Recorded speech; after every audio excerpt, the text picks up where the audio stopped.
你有看过这只或是这只公仔吗？这些都是中国品牌泡泡玛特 Pop Mart 旗下的产品。不要小看这几只公仔哦，他们光是在上半年就卖出了超过200亿，还有人会为了它大打出手。今天就让我们一起来聊聊泡泡玛特吧。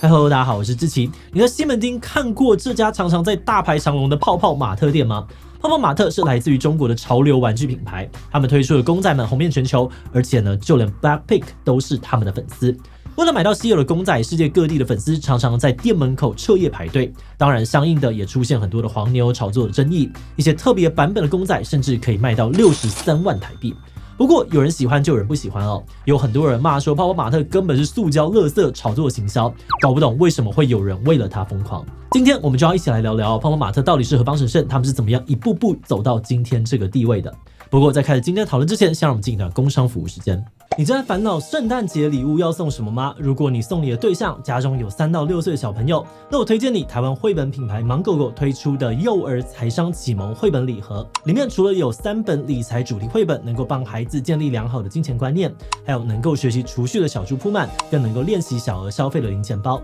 那如果你是提前在准备过年礼盒的话，也有春节版哦。芒狗狗财商礼盒让正向的金钱价值观在小朋友心中萌芽，字面罕见却相当重要的学习主题，搭配精美的包装，兼具内涵与体面。不管是送给自家亲戚的小孩，或是朋友同事的孩子，都是一份别具意义的礼物，还能够成为家长教育上面的小助力。而这一次的圣诞礼盒呢，只有限量500份，不但有超值的优惠，而且免运。输入我的折扣码积极推荐，全站商品还能够再打9折，赶快行动，为家有幼儿的朋友们准备一份与众不同的圣诞礼物吧。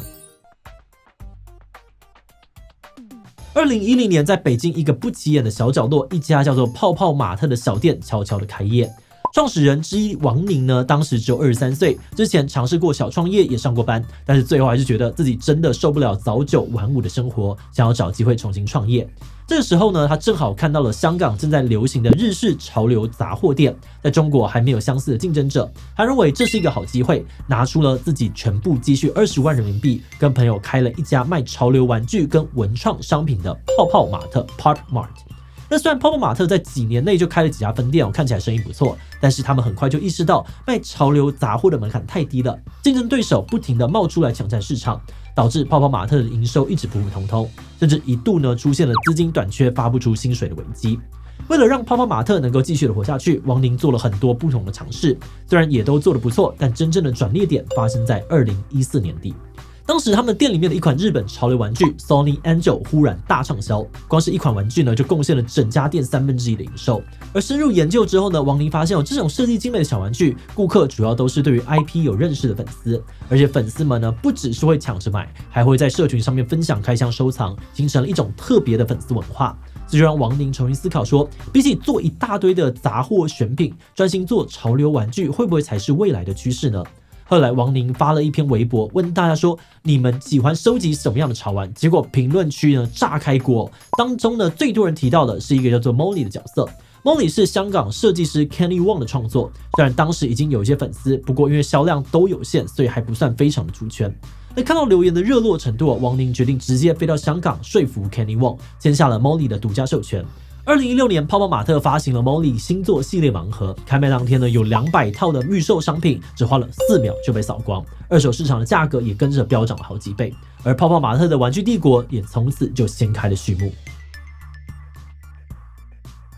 2016年，泡泡玛特靠着 Molly 爆红之后，开始快速的扩张。除了不断的签约新艺术家来扩张旗下的 IP， 还进一步的建立了完整的生产链，从设计、制造、零售到行销，全部都由公司来掌控。而这种全方位的布局呢，也让泡泡玛特变成了潮流玩具的孵化器。每次推出新 IP， 几乎都能够引发热潮。就连很多的知名明星艺人、谢霆锋，甚至是 Blackpink 的成员，都多次的表示自己私下也爱收藏泡泡玛特。在明星效应的加持之下呢，泡泡玛特热潮不断升温，就连海外各地的门市也都常常冒出粉丝连夜的排队抢购，甚至跟黄牛吵架打架的新闻。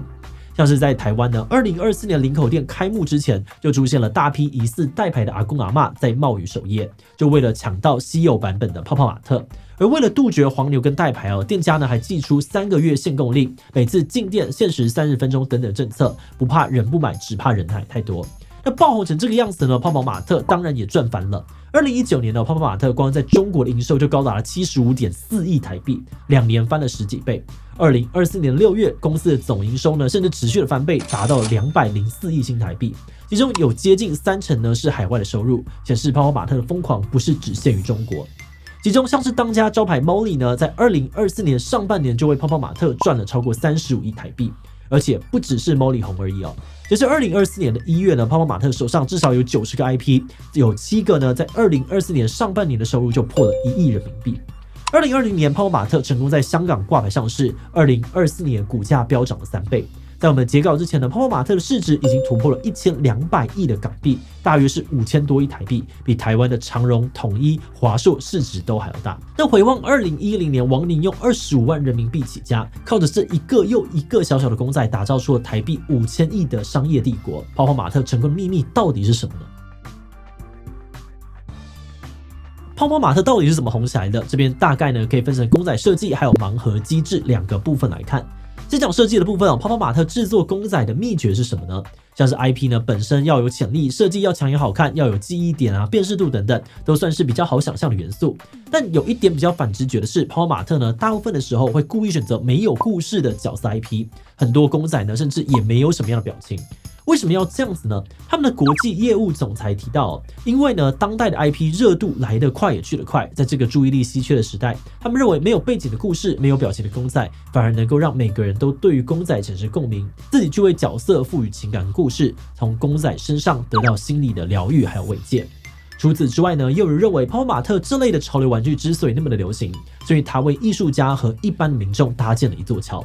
过去很多的艺术家呢，因为价格昂贵或是概念抽象，常常会让人觉得遥不可及。可是玩具人人都会看，都会玩。潮流玩具的出现呢，就让艺术变得更加的亲民，让一般人也可以感受到艺术的跟设计的美好。而相比于像之前这个 Bear Brick 之类的随便就几万几十万的高价潮流玩具，一个才几百块的泡泡玛特价格也更加的亲民，消费门槛降低之后，就成功吸引到了更广泛的粉丝群体，让品牌热度持续的上升。那当然除了产品本身之外呢，泡泡玛特能够成功的最大关键也跟它的盲盒销售方式有关。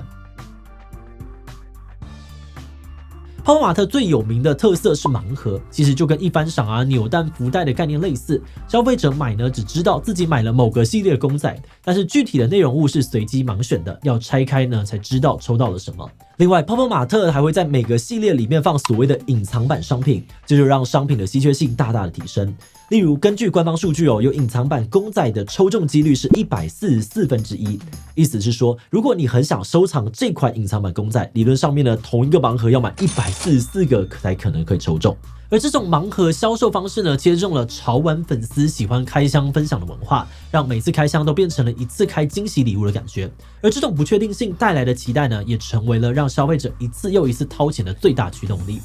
没有抽中的时候会觉得可恶，再来一个；抽中了又觉得太开心了，乘胜追击再来一个。可以说，盲盒呢让购物变成了一种类似手游抽卡的娱乐体验。对于泡泡玛特来说呢，他们产品的单价虽然不高，但盲盒机制呢让大家就算有了同一个商品，还是会想要一买再买去赌人品，成功的推动大量的销售。那虽然这种行销方式也是行之有年啦，但是过去在中国还不算非常流行，是泡泡玛特一手推起了这个文化。那当然，有人喜欢就有人不喜欢，这种盲盒的销售方式呢，也是后来让泡泡玛特被批评的主要战场。泡泡玛特因为卖盲盒而崛起但其实外界对于盲盒有不少的批评质疑。例如在2020年的时候，中国官媒新华社呢就曾经批评盲盒热的现象，认为疯买盲盒的行为呢是赌博心理，会导致消费者上瘾，要求建议这个监管部门去规范业者。那虽然新华社没有在报道里面直接点名但因为大家都知道讲的就是泡泡玛特，当天的股价一度暴跌超过 15%。另外，在2022年呢，中国肯德基跟泡泡玛特联名推出了联名款盲盒套餐，当时就有人一次撒币1万多块人民币，买了106份的套餐，只为了买到隐藏版，甚至也有人买了套餐不吃只拿盲盒，结果造成一大堆浪费食物的问题。肯德基事件呢，也再度让泡泡玛特被批评诱导消费者不理性消费的争议。泡泡玛特官方还出面道歉，承诺不会再犯。另外，既然是收藏品又有抢购潮，可以想象一定有大量的黄牛炒作会跟着出现。泡泡玛特每次推出联名或是限量版公仔几乎都会有很多人代牌抢购。阿公啊、阿嬷也来整合的扫货，因为有些时候呢，光是入手之后马上转卖，在网络上面就可能有2-3倍以上的价格。还有一些珍贵的版本，像是这个某一个大公仔的这个原价呢是4900多块，现在呢在网络上面已经喊价到了63.3万台币。所以有人就戏称说，泡泡玛特呢不只是公仔，它是理财产品啊。虽然泡泡玛特有出面强调说，他们并不会介入参与二手市场，要杜绝这个黄牛的代牌，但也有不少质疑认为泡泡玛特本身的这个销售方式就是一种会引发黄牛的饥饿行销手法。而这种抢购风潮呢，其实也拉抬了泡泡玛特的声量，因为越贵越难买，就越多人想要去抢，让官方间接的从中获利。因此，有些人会质疑官方的防范黄牛的措施做得不够，让粉丝被迫另外找管道，花好几倍的价格买。他们批评泡泡玛特呢，本来带动艺术潮流文化的初心，已经变成了炒作盈利的工具，觉得非常的失望。那虽然有批评跟质疑的声音但从目前的声势来看，泡泡玛特各方面的这个表现都还在成长当中。那未来会怎么样发展，都还要再继续的观察。虽然讲到泡泡玛特，很多人呢都会直接先想到盲盒，但是这集我们回头去看泡泡玛特的成功，觉得更重要的是他们对于市场需求的深刻理解以及持续创新的能力。像是前面提到的几次转型代表他们团队的商业嗅觉非常敏锐，还有在 Molly 成功之后能够持续的带动新的 IP 大卖，表示他们对于 IP 潜力的发掘能力、制造行销的执行力也都非常惊人。而盲盒呢，只是在这个基础上面带动他们起飞的因素之一。那话又说回来盲盒随之而来黄牛炒作的议题呢，我觉得对于公司来说应该是一个很两难的问题。毕竟潮的玩具也不是什么硬需求，要能够赚钱就需要市场持续的对这些收藏品感兴趣，觉得这些收藏品很潮很稀有，才愿意一直掏钱去爆买。一旦热潮消退市场可能会迅速的冷却，对于企业来说是巨大的风险。因此他们需要透过不断的创造话题，推出限量的商品来维持热度。而有黄牛炒作，还有什么抢购之类新闻，反映的就是消费者对于这些收藏品的强烈需求。某种程度来说，对于公司是有好处的，但这是一把双面刃，因为需求终究还是来自于粉丝的热忱。今天如果粉丝每次都需要投入超过自己能力的时间跟金钱，还要面对抢购失败带来的挫败感，对黄牛心理不平衡的感觉等等，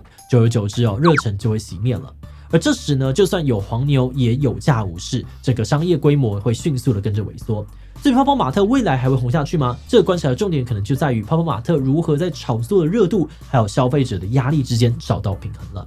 好的，那今天的影片呢就到这边。最后想问大家，你怎么样看待泡泡玛特的盲盒炒作争议呢？我觉得是很合理的商业运作，只要市场有需求，企业这样做完全没有问题。毕竟我觉得盲盒跟黄牛的存在对于真粉丝不公平，容易导致过度消费，所以我觉得都没有不好，只是公司需要找到中间的平衡点。其他留言告诉我们吧。最后，如果你喜欢今天的影片，欢迎分享出去，让更多人知道泡泡玛特的讨论。此外，也可以点击这个地方看 Bear Brick 以及宝可梦卡牌贵什么的影片。那么今天的这一期就到这边告一段落，我们就明晚再见喽。